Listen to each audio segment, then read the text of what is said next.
podcast is part of the Sports Social Podcast Network.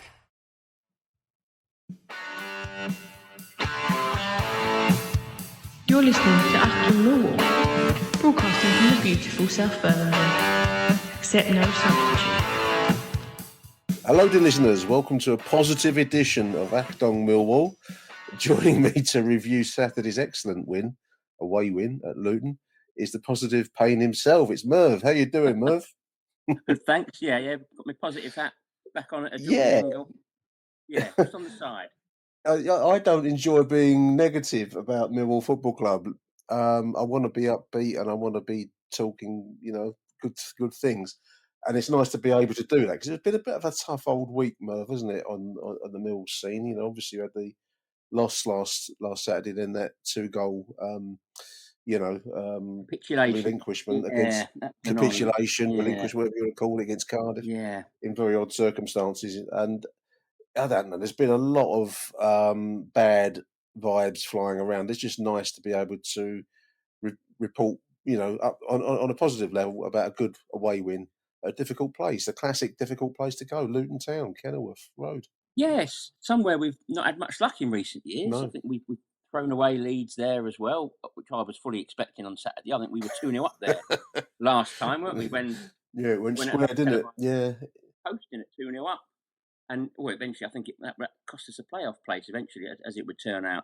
But yeah, I mean, in the words of the great Ian Jury, there's reasons to be cheerful, I think, still, despite more injuries. But yeah, I think if you'd have gone back to before the whole game and offered us 4 points in those 3 games, you probably wouldn't have been too happy. But we have got that. But the way in which it happened, I think there's been was the nadir, wasn't it? That was about as low as it could go. Yeah, that was a low point.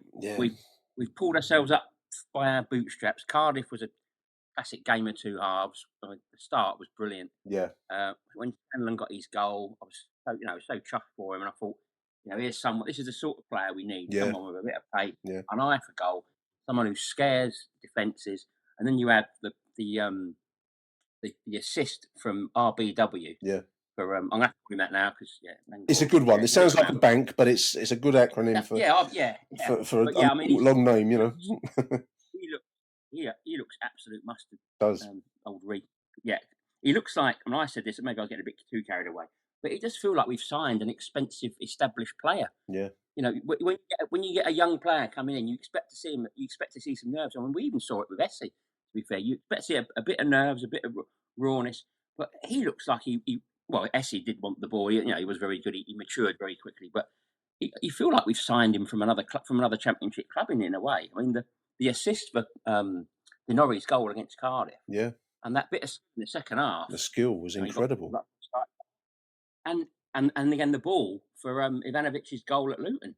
He just looks like he knows exactly what he's doing. And he doesn't look like he needs any sort of introduction to senior football. It looks like he's well and truly arrived.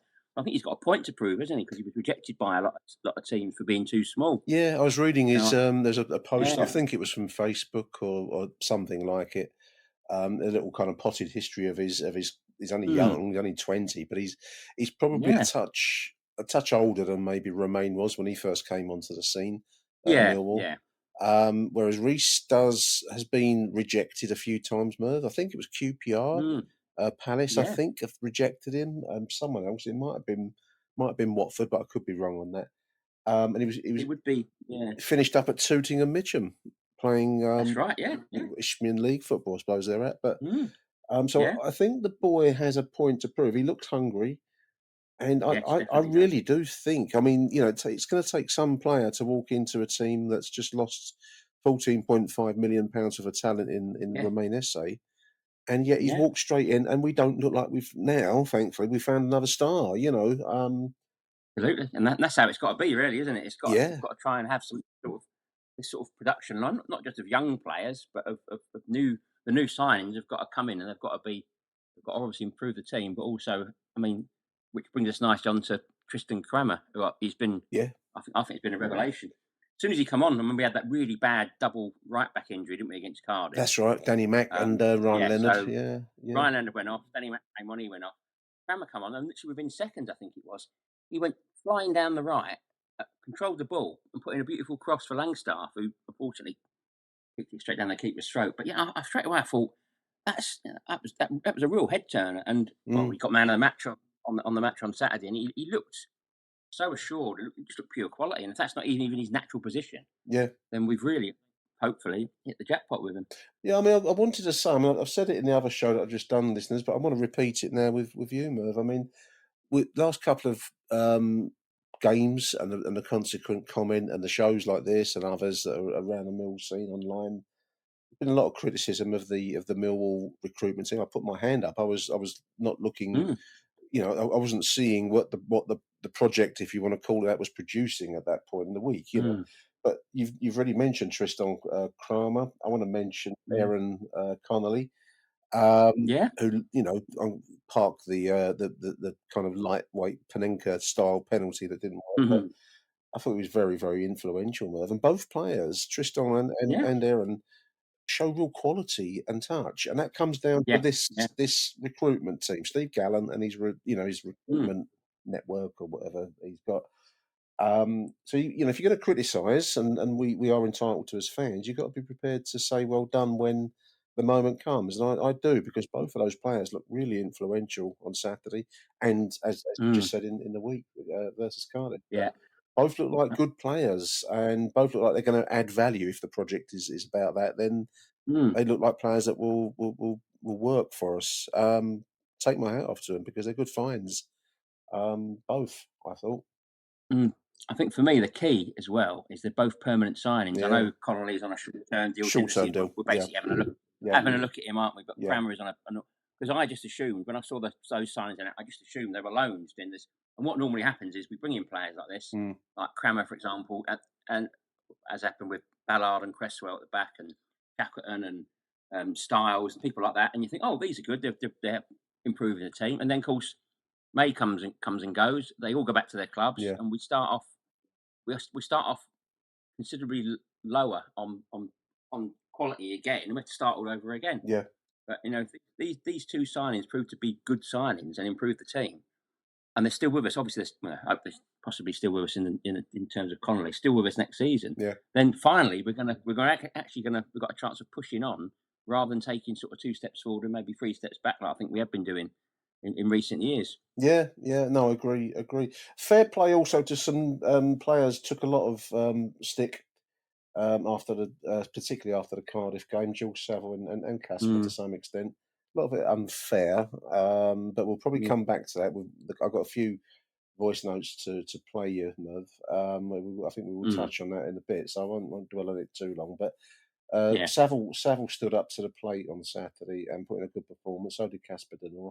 And so did Duncan Watmore, who I thought, faded a little as the game wore along, but I thought he looked pretty good in the first half, and that shows real spine, because I think a lot of criticism came their way that would have stung them because they're all senior players, but they all stood up to the plate Saturday. You can't do much more than that.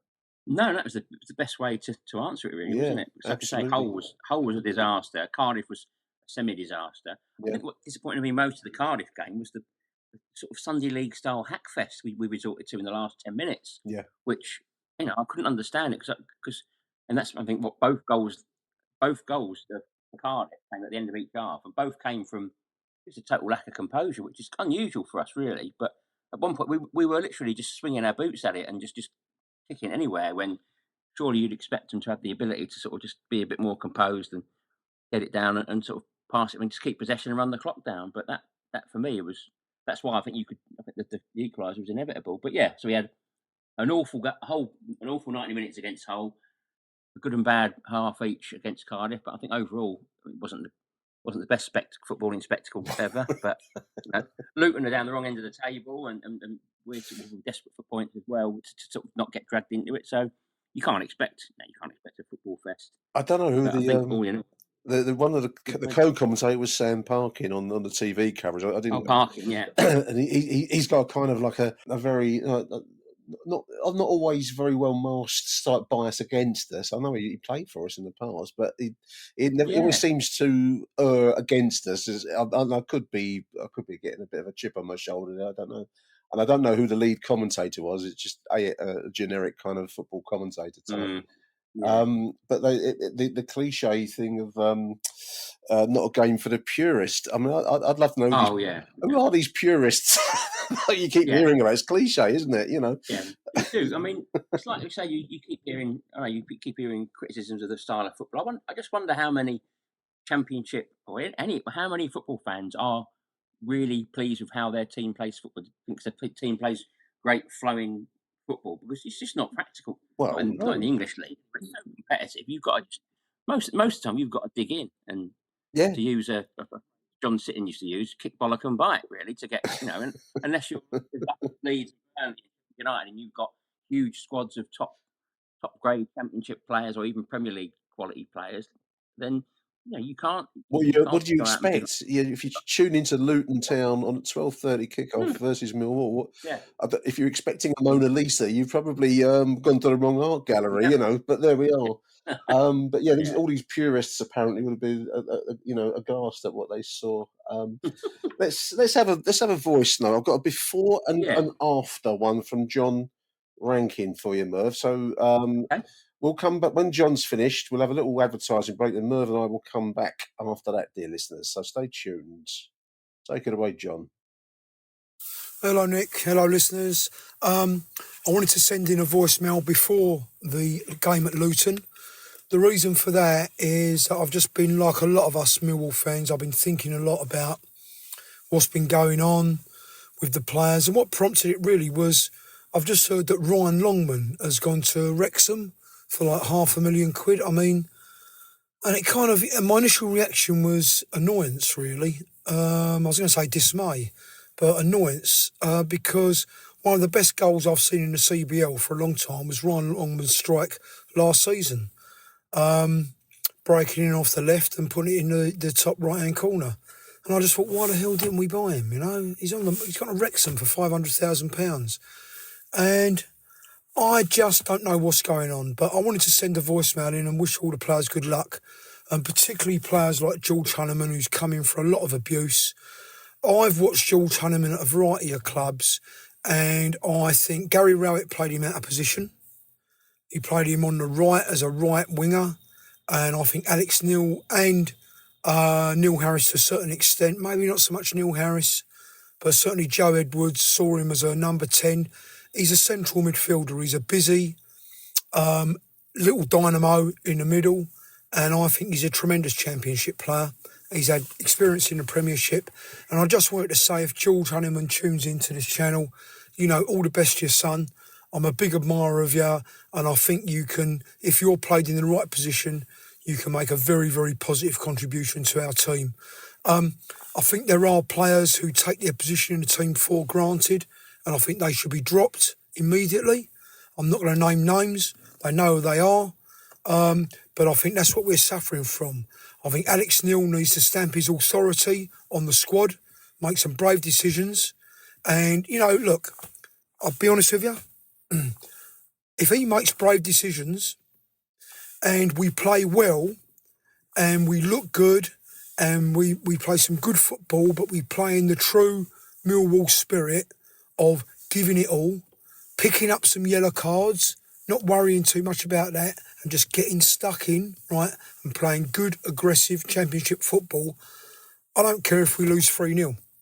I mean, obviously I do. I'd rather we didn't, but it wouldn't be as bad as 1-0 home defeats to very average sides that are below us and giving away a 2-goal lead at home. I mean, how the fucking hell does that happen, right? Now, come on, Millwall. Pull your finger out. Alex Neil, start making some brave decisions. Supporters, get off of people's backs. Call out players who are taking the piss, and we all know who they are, who think they got a right to be in the first team squad above other people. And the players who are trying and are giving it their all, but it ain't working for them, keep on going. Now, we're going away to Luton tomorrow. We're getting up at 5 a.m. We'll be there at Kenilworth Road, shutting the Lions on. So come on, you Lions. So that was John's before message, listeners. I'm going to play you now his after message, because there's two good messages. Good evening, listeners. Good evening, Nick. Oi, oi, oi, oi, oi. Oi, oi, oi, oi, oi. Come on, you Lions. That's more like it. What a proper Millwall performance. So we went up to Kenilworth Road today. It was an early start. We jumped in the car, got the coach from the den, got to Kenilworth Road, and I was impressed from the off, actually. I thought Millwall come out punching. They come out all guns blazing. We were right in their faces. You know, it was a really good performance. Everyone played well. I'd like to make a mention of Connolly because I really felt for him when he missed the penalty that he earned. But he kept his head up and, you know, he made a fantastic contribution. I think he's what we need. He plays in the middle of the park and he holds the ball up well and he turns and he distributes and, you know, and he does something positive with the ball. He gets the ball and he adds value to it. You know, he's good. I also want to mention Bangura Williams. Beautiful, you know, a bit of composure on the ball. He started off in the middle, but then to make way for Connolly, when Callum Scanlon had to go off, they pushed him out to the right. But, you know, I was watching him. He put a load of work in, tackled back. He played really well, you know. No one made any massive glaring mistakes. Joe Bryan, you know, was competent, safe pair of hands. Ivanovic, wow. What a brilliant bit of play up front and what a fantastic goal. I mean, you know, that was from outside the box and it was a kind of number 10's goal, really. So he's got a lot to his, you know, he's got a lot in his locker, Ivanovic, and he's coming good. Want to make a mention of the French boy, Camera.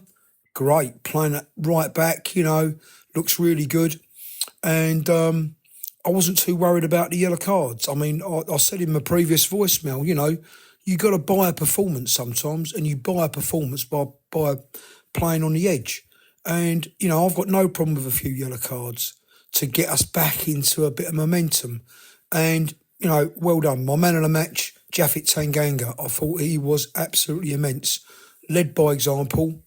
He's definitely captain material, although Jake Cooper, you can't fault him today. He was equally as good. And I was mentioning to my son, you know, when Jake Cooper plays well, we generally play well. When he plays poorly, we generally don't get a result. He's a talisman for us, Jake Cooper, and he played really well. The midfield was good. George Saville made amends for his messing about on Tuesday night. He put in a really good performance. Casper Denore, again, didn't lose the ball in dangerous positions, which is what he was tending to do. I mean, let's face facts. Luton are below us in the table. They weren't tremendous today, so let's not get carried away. You know, we're not ripping up trees in this championship, but I think we can, if we carry on playing like this, we can finish mid-table and we can put the relegation zone firmly out of our worries. I think Alex Neil's got a good team to build here and he's got some good personnel. Gutted about Callum Scanlon getting injured, but I understand it's only a hamstring, which is good. You know, they repair quite quickly, especially when you're young. I'm glad it wasn't his back. He looks great. We want Aziz and Imaku coming back. You know, we're starting to get some options in the squad. But I must reiterate, I said in my previous voicemails going back a few weeks, you've got to play Ivanovic. He's got something, you know, he's got that little bit of X factor. Play him, give him time, and he's starting to come good now. Play Connolly, right? I mean, can I just say some of the imbecilic, cowardly online comments about this lad's struggle with an illness and coming back, you know, kindly fuck off, right, you little keyboard warrior wankers, and keep your opinions to yourselves, right? This lad's going to be a good player for us. I'm saying it now. Keep on playing him and he'll get better and better and better. So, that's my 5 penn'orth. Come on, you Lions. We're going on to Portsmouth and we got a bit of momentum. Bye for now. If you're a maintenance supervisor for a commercial property, you've had to deal with everything from leaky faucets to flickering light bulbs. But nothing's worse than that ancient boiler that's lived in the building since the day it was built, 50 years ago. It's enough to make anyone lose their cool. That's where Granger comes in. With industrial-grade products and dependable fast delivery, Granger can help with any challenge. From worn-out components to everyday necessities. Call, click Granger.com, or just stop by. Granger, for the ones who get it done. Achtung, Millwall. Welcome back, dear listeners, after the break. Merv, a lot to take in there. 2 great messages from John. A lot of content in that, and a lot that I second. Ryan Longman, just to start off the notes, quite a lot of notes there, John. Ryan Longman at Wrexham for 500. That sounds like a good deal from the Wrexham point of view. I didn't see the deal, so I'm taking John's word there that it's 500 grand, but he was a good player for us. Yeah, they are saying it's 500 grand. Yeah, and what's really strange is he sort of fits the in theory he seems to fit this project that we're undertaking. That he's young, but he's also experienced, and you'd imagine he'd have good sell-on value, put it that way. And if he'd have signed for us and done as well as he was doing towards the end of last season, you could imagine the old Premier League meerkat to be up and looking, and starting to sniff around him. But then again, what we've got to remember is it was a completely different recruitment regime that brought him in. He came in under Gary Rowett with Alex Aldridge and Steve Kavanagh pulling a lot of the strings as well. And so now maybe the current regime just didn't fancy him, or Wrexham may well be paying him silly wages, which we weren't prepared to meet as well. Well, you would imagine that must be a factor, mustn't it? Because they've got their Hollywood backing, so moved on now that other young players coming through. But I wanted to touch on the penalty because I think I heard right. It was a commentator that said, I think that's the first penalty that Connolly's taken. I thought I heard that as well, and I thought that's surprising if that's so. And I'm thinking, actually, how many penalties? Who's our penalty taker? And have we actually had any penalties this season? We have had one at Bristol City, and that was taken by Tom Bradshaw, who I'm guessing was out nominated when playing. I didn't know whether they meant that was like the first in his Millwall club career, which is obviously a very, very short period of time, or whether it's his overall club career. I don't know. I mean, I'm taking it to mean his whole club career.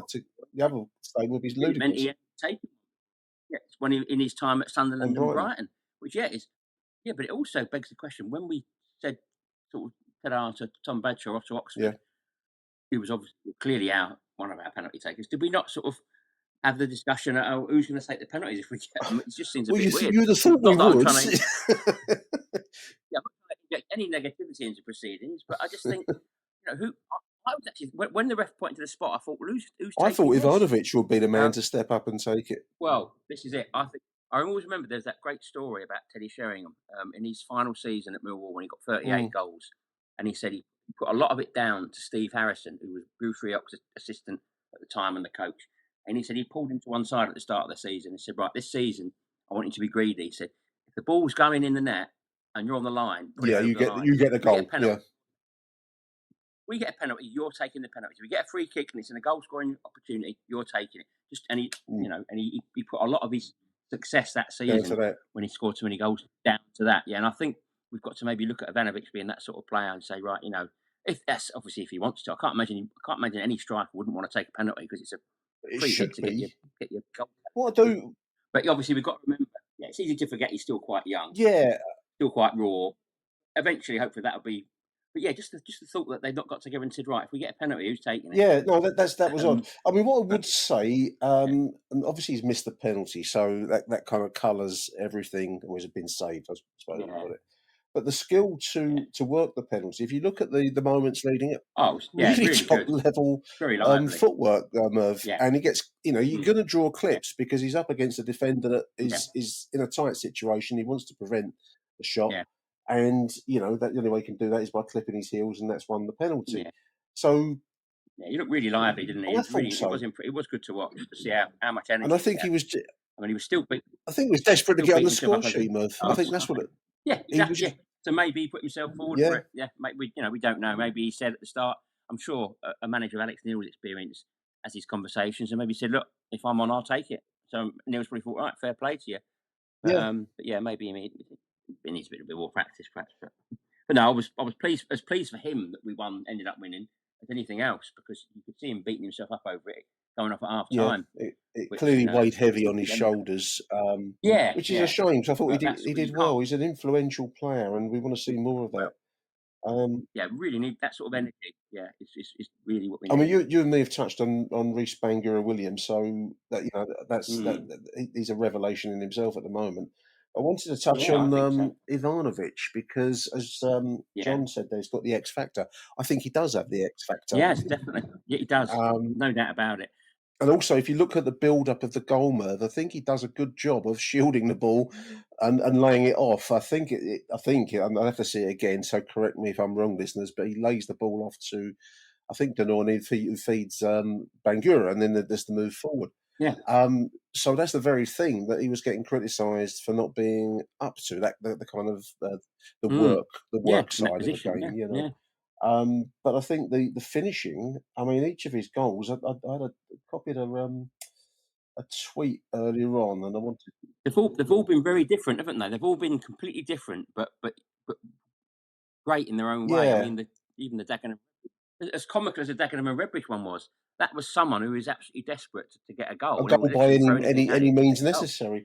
Millwall 24/7s. These are only league goals he's put on him, but he's got Mihailo Ivanovic's goals have earned us 7 points this season. So first was an equaliser versus Derby, which from memory was late in the game, when a game that we were probably fortunate to still be in, and he's broke away from defence and slotted a ball away that was it's one of the hardest things to do in football, 1-on-1 with a goalkeeper.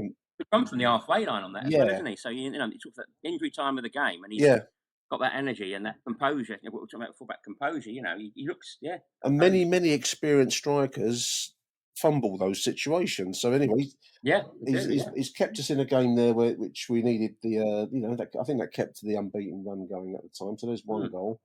The late winner versus Blackburn Rovers, which was a last-minute header at the far post, if memory serves, is in the right place and right time. And then the spectacular versus Luton, obviously, on Saturday, which took real technique to bring the ball down and control it mid-air and then fire it in on the volley, Merv. That's quality. That's top quality, you know. Yeah, it was a typical goal out of nothing, because I think the ball from Bangura Williams was brilliant. As well to see him, but there was obviously a good little bit of a little understanding between them there. But if you're that Luton defender, you're thinking, I'm all right here. He's not going anywhere with this. You know, it's at like chin height, and he's going away from goal. Or I can keep him away from the goal. But it was literally a goal out of nothing. To bring it down like that and then just execute it so sort of perfectly was just brilliant, unbelievable. It's just what we needed.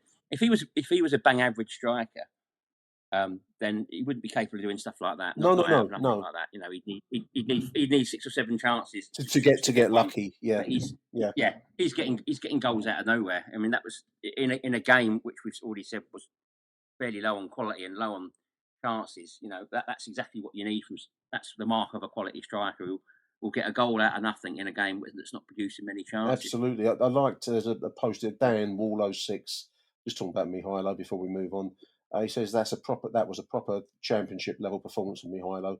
Unreal finish, and he could have had more. He could have had more. He had a flick header. I was just looking at the edited highlights. Yeah, I said there wasn't many chances. The keeper did well for them. Actually, he did do well. Yeah, I'll probably give the game a bit of a disjustice by saying there weren't many chances. But yeah, I mean, he could have had more, and I think he will. I think it's only a matter of time. I think before he does start scoring regularly. I believe so. Yeah, no, so a real proper performance there. There we are. So we're going to move along. Big thank you to John for those 2 messages. So I'm going to play you another one there from a new voice on the show, Merv. It's Digger Dave. Digger Dave. All right, Nick. Digger Dave here. Just thought I'd give you my first voice note and let you know my thoughts after the 1-0 win at Luton. I didn't go. Watched it on Sky. Millwall 3 times on Sky in the space of 8 days. Quite something. It was really interesting actually to see Neil Harris in the sort of pundits area talking about Millwall before the game, and there was a little bit where they sort of moved on to Oxford and they pulled Gary Rowett on for a bit of a chat. Gary Rowett, who remains one of the most successful championship managers since 2014 or something like that, I think the stat was. I can't remember. Didn't pay much attention to it. What I did pay much attention to, though, was the comments they made about Tom Bradshaw. And they were talking about how, what he gives and, great personality in the dressing room and all this sort of stuff. And I suspect some of what was said there was perhaps a little bit leading. possibly a bit of a commentary on the way things have turned for him at the club. And it was for me personally, I felt it was quite nice to see at the end. I love Bomber to bits, obviously, just like every other Millwall fan. It was nice to hear him say that was Mihailo's best performance in a Millwall shirt. And undoubtedly he gave us something yesterday that we've been crying out for, something we've not seen out of Tom Brayshaw for a few years, that's for sure. So, really, really positive. Kramer looks like a great bit of business, doesn't he? He's starting to really show something. I'm gutted about Scanlon. That was, I think that may be the last we see of him in a Millwall shirt anyway. The injury list gets worse and worse, doesn't it?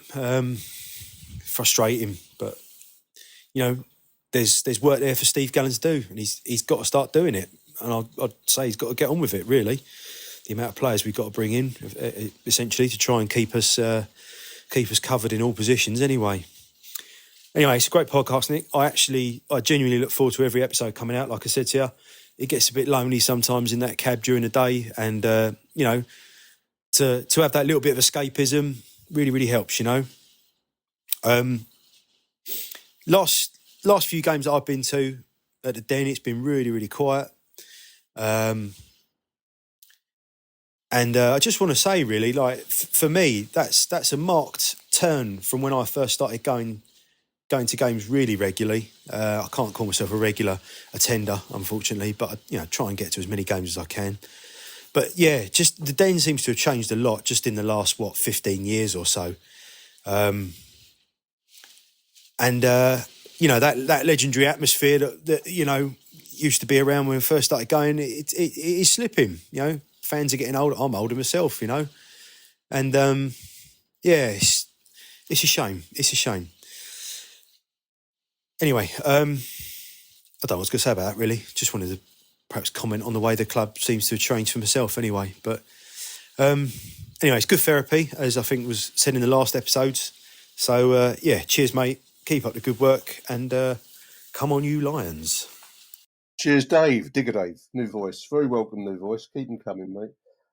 It's an interesting point that Dave's made there, Merv. I don't know, would you subscribe to that? I mean, that football is always changing, I think, and it's been a continual flux ever since I started going in 1972. So I don't know if there's anything new. I mean, certainly the money in the game and the kind of attention that the game gets now is new. The 24/7 nature of social media and so on. Not sure it's always a good thing. I think also men of a certain generation, Merv, and I'm looking at you and me, you always tend to look with rosy-tinted spectacles at the past. I was going to say that, yeah, because you, like me, has probably spent many a wintry afternoon on the terraces of the old Den, and the place was sparsely populated. I mean, I think I've been in there when there's been like less than 3,000 in there, and even in the second division days under George Graham, because of various off-the-field problems and restrictions and what have you, we were stood there with huddled under the roof of the halfway line or the cold blow, and the place was, you could, it was the echoes would and the tumbleweed would whistle around the place, and if the team weren't doing well, and yet you get a good performance of the team, you get a good comeback, and then 5,000 Millwall fans can sound like 25, and now we've got, obviously, since the new Den, it's harder when you're all sat down, to create that atmosphere. Yeah. But I just think football fans have changed. There's a different sort of football fan comes to matches now. But essentially, the fans feed off what they're seeing on the pitch, don't they? That's the thing. And I think there was a few examples this season, to be fair, of good atmospheres. Then I think the Burnley game towards the end of that, and towards the end of that, I think it's a two-way thing. Fans won't, well, certainly Millwall fans won't turn up and make that happen. They'll give it a good. They'll give you a good head start. But if they don't see things clicking on the pitch, or a lot of managers over the years have said that one of the key things when you play away at Millwall is to try and silence the crowd, and that whether it means stopping them from playing or getting an early goal or whatever. And just the fact that managers make that comment suggests there's a lot in that, and that goes the same for any club that has allowed home support. But I just think it's changed. But for example, if we go on a little winning run now, and if we're in with a sniff of the playoffs, and I'm really fantasising, but just to make the point that if we went on a little run, things started getting better, then you can guarantee towards the end of the season, some of these games, there'll be great. The atmosphere it's not gone for good. I mean, one of the most memorable one I can remember at Millwall was actually at the New Den. That was against Wolves when Claridge I was scored there. that Yeah. penalty, and that was just unbelievable. It's more often than not, it's the occasion that really brings the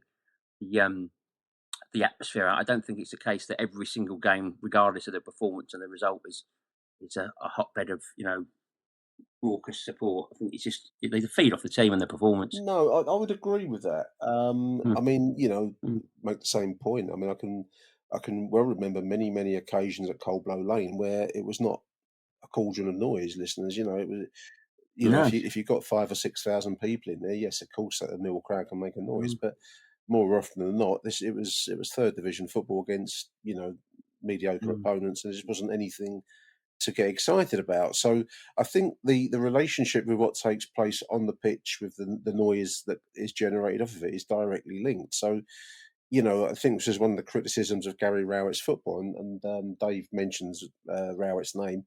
And yes, he was one of the most successful managers in terms of what you might call the numbers and the league position, and where we nearly got to. He was successful, but the football wasn't always the most compulsive to watch, Merv. I think if you, No. I mean, Neil Harris did understand the Millwall crowd in that way, and I think you can always argue about the quality of some of the players and so on, but I think he did at least get that you need to give some blood and thunder for a Den crowd to get involved in. Yeah. I think if you give the Millwall crowd that, the atmosphere is as good as it ever was, in my opinion.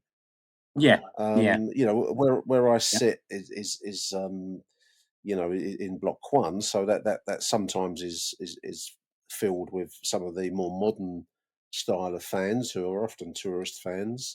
On not at the moment, it's winter time, but you'll maybe see it when the weather warms up a little bit. You'll often see them from all over the world coming to watch Millwall because it has a name and a reputation. I think where the support has changed, Merv, and I don't know if you'd agree, from the 1970s. Certainly, you see a lot more women at the game now. You see a lot more kids with families at the game. And that's, I mean, to me, that doesn't really affect the Millwall atmosphere if the quality of the game is good enough, because you'll still get the traditional Millwall reactions to referees I don't agree with. There's no holding back in the West Upper. So I think what I'd say to Dave is the footballing fare of late has been pretty poor quality, and if you're seeing players that don't seem to be playing to their full, giving their full commitment, then the crowd will fall off. And I think that's probably more it. Would you agree? Would that be? Yeah. And so the whole game was a classic. But I thought it was interesting when we beat Leeds, and Gary Rowett was co-commentating, and he actually mentioned about, I think he pretty much admitted that he mentioned how raucous the crowd were, how the crowd were right behind him right from the first, and he could see rattling Leeds a bit. And I think he sort of alluded to the fact that that was one thing he struggled with when he was at the club. I don't think he said many words, but he's a clever bloke. I think he sort of suggested that. It was my son actually that texted me, and he heard it and said, "Well, Rowett's basically just said, I couldn't get them. Why didn't they do this for me?" Sort of attitude, and that's where I think Harris had the sort of the magic formula. But Millwall, they want to see their team on the front, especially at home, on the front foot, and they want to see them being the aggressors and dictating the game. But sometimes, as we've said before, you have to give the credit to the other team, and teams will know that. And football's so much more tactical these days. It's all about a chess game. It's all about stopping the opposition first. Yeah, and that will be, surely for some teams coming down to Millwall, will be a tactic. It will be get the crowd quiet, get them on their backs, get them, frustrate them. But yeah, I mean, it does. They do feed off the players and the quality of football. And I'd say to Dave and any listeners out there that may be thinking the same way, that has always been so. You had, even at Coldblow Lane, you had to serve up some drama. I once sat down, Merv, with a piece of paper and thought, what would be like a script for the perfect Millwall, like a film? What would be the perfect Millwall game? And I came up with a list of things, and from memory, because I haven't got it now, but you had to have some early injustice, some early high tackle from an opponent. Yeah. a refereeing decision that was blatantly corrupt against you, so that anger could come to the surface early on in the game. Oh yeah, definitely. Who was it that said they played better when they were angry? It was some player who said he had to get angry or and before he could play properly. But I mean, a case in point, and this goes down as one of the all-time classic games at Millwall, was the Norwich live game on ITV back in '89, and the place was absolutely packed out. It was the first time Millwall had been on a live league game. It was packed out, and the attendance was given us 13,000, joking, but the place was absolutely rammed. And come out, and Norwich within 10 minutes were 2-0 up, and the place, you could hear a pin drop. The place was absolutely silent. Yeah. And this is, and you think, well, this is the way to shut us up, But fortunately, straight away, I think Jimmy Carter pulled one back, and that was it. That was that little spark, that little thing, that little spark that we needed, because we got a goal back so quickly, and suddenly we thought, well, if they scored 2 in the first 10 minutes, so we can get to. And of course, before you knew it, it was 2-2, and the rest is history. It was an absolute obviously, I mean, the fact that we lost that game, and I'm still saying it was one of the best games I've ever seen down there. It says a lot, because the atmosphere at some points in that was just unbelievable. I might do that as a project, listeners. I might compose my perfect Millwall match script for another show. Merv, I want to say a big thank you. I'm going to take an advertising break now. A big thank you to Merv Payne. Tomorrow night, this is Pompey away, Merv. I mean, if we can get a result there, then the league table suddenly looks to have a bit more breathing space, doesn't it? Well, exactly. Yeah, this is it, isn't it? This is the problem we have, isn't it? Because you look at these games, you think, well, we should be able to get something, and when you don't, it's even more annoying. But just fingers crossed. Fingers crossed we can get something else from there, and the table starts looking better. And hopefully, the sooner we can get whatever the magic total is, whether it's 50 points or whatever, the sooner Alex Neil can start experimenting a little bit and maybe trying a few more of the kids and stuff like that. Absolutely. It could be nice. We're going to play out now with Jamie Mack from Australia. I want to say a big thank you to you, listeners, for tuning in. And we'll be back later in the week after the Pompey game. So take it away, Jamie. And Arrivederci Millwall, listeners. Bye for now. Hello, Nick. Jamie from Australia, giving you a call after the lovely, successful win of Millwall beating Luton. I think my first report when Luton beat us when we drew, was they kind of came back at it, that the bigger boys kind of bashed us up. And today I thought we stood up. I thought that Saville kicked and bit in midfield. I was expecting a leggy performance from him and Denor, but they did not let me down. Back four were all magnificent. Tendanga was like a beast at the back. Cooper was there ably to support him. Again, the Frenchman, he looks like a solid player. Fast, good in the challenge and committed. And on the left back, Joe Bryant did not let anyone down. I thought his tackling was fantastic. It was probably one of his best defending performances I've seen. Which leads us on to the midfield. Obviously, I've already covered the centres. On the wing, we started off with Watmore, and Watmore is out of form. Let's make no bones about it. But I felt that he acquitted himself. He tried hard, trying to get himself back in form, but still not quite there, but much better than the last game. And in the 10, we had Bangor Williams, who I thought was quite ineffective. Eventually moved over to the left after the unfortunate injury to Scanlon. Again, another injury. What can we do? But he didn't have his best game, and it showed that a young player coming in, he looked tired. He still tried hard. He's defensively worked hard, but he wasn't really able to really do that much up front like we've seen him. But I think, if we had more options, they would have pulled him out for that game. But, we didn't have any. He looked, but again, for me, what changed the game was Connolly coming on. Connolly can play with his back to goal. He's the kind of player who can pick the ball up, pass the ball, and then run in to receive it. Yes, he missed the penalty, but he got the penalty, and he was buzzing around that box like a little bee, and he's unfit. So give him a few more weeks to get fit, and I think we've got some player there. Up top, the big Serb, absolutely splendid game. At the beginning of the season, he was being pointed to where to go. This time, he's pointing to Bangor Williams. You need to be here. You need to press here. What more? He's beginning to lead. His touch is fantastic. A few good touches. Header in the ball against former Premiership defenders. And a sublime goal, and on another day, again, he could have had a hat-trick, a nice header, and there was another chance, I can't remember what it was. But to be honest with you, I think Neil's beginning to have an influence on that team as well. I'm beginning to see some intricate passing, little triangle patterns of play, which we've not seen so much under Harris. Not major transformations, but slight little tweaking improvements. And I can see a good future going forward for us. Massive blow to use Jensen, because I was becoming a massive fan of his. He's getting better with his crosses. It looks very commanding in the box, and I really hope it's nothing serious. But yes, Topsy-Turvy season continues. We're on the right side of a 1-0. Come on, you Lions. Just a little postscript, listeners, for you, just to mention again the kindness of noonelikes.us.co.uk, which is No One Likes Us Clothing, noonelikes.us.co.uk, who have put together an Achtung Millwall T-shirt with me. They're doing it at cost price, so the profit, T-shirt sells for 15 quid, and 8 quid of that is going to go to the Lions Food Hub as a benefit for the Lions Food Hub. White T-shirt, standard kind of white T-shirt with Achtung Millwall printed on the front of it. It's a fantastic way to generate some support for the Food Hub, which does excellent work, as we all know, locally. And I just want to say a huge thank you to Martin of noonelikes.co.uk, No One Likes Us Clothing. To do it for cost is, and to be able to generate so much, profit for the Food Hub is wonderful. I did look at trying to put up my own Spreadshirt website like I used to do, but the amount of profit you can build into that is much more limited. And Martin's done me a huge favour here. He's got some fantastic products on the website, Millwall stuff, Bermondsey stuff. There's a great one for the Blue Anchor pub, which I'm thinking of getting myself. But any support for the Food Hub sold by the T-shirts will go directly to Kelly at the Lions Food Hub. £8 per T-shirt.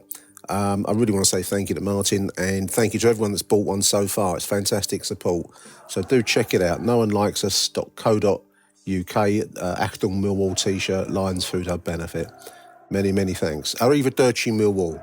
Bye for now.